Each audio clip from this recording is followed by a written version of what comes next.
globally where IFAD has located its country program manager at the country level. And we in the Independent Office of Evaluation believe that is a move in the right direction in pursuing COSOP objectives. Having said that, the CPE, the country program evaluation, also feels that the country office, including the country program manager, requires greater management guidance from headquarters in pursuing priorities, and especially in terms of their role and engagement in policy dialogue at the national level. And finally, the recommendations. I would like to highlight six main recommendations from the evaluation. The first one is the need in the future for a strengthened pro-core market-oriented approach, including a thorough analysis of selected value chains such as rice and coffee. This will need, IFAD will also need to find effective ways and means for including ethnic minorities at different stages in the value chain and other rural poor to improve their incomes and livelihoods. It will require capacity building of the rural poor and a greater involvement of the private sector in the provision of essential services, agro-processing, and market opportunities.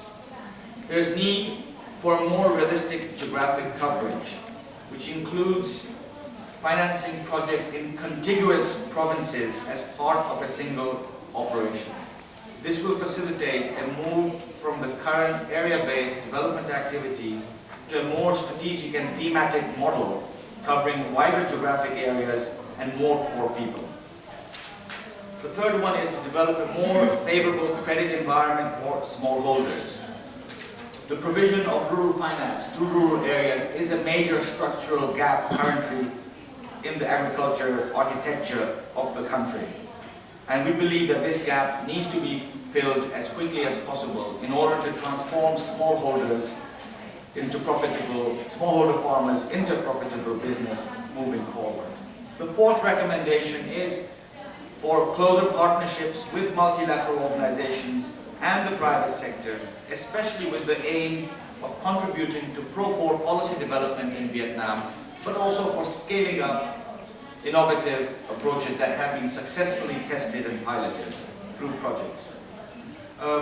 In terms of partnership with multilateral organizations, especially the international financial institutions, this is an area we feel needs more attention in the future.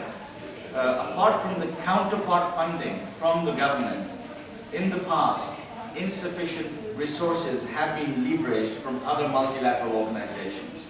Actually, only IFAD has thus far been able to mobilize around 6% of funds of the total project costs from other international donors. The fifth recommendation is precisely to increase counterpart funding from the government of Vietnam itself in the next COSOP period, especially in view of Vietnam's middle-income country status and the number of poor rural people prevailing in Vietnam. Half the population of the country still earns less than $2 a day, and 90% of the rural poor, according to the national poverty lines, live in rural areas. And finally, we also recommend a more strategic approach to the conservation of natural resources and climate change. And IFAD has a comparative advantage in this area, especially taking this issue into account from the perspective of the small and marginalized farmers. Thank you, Mr. Chairman.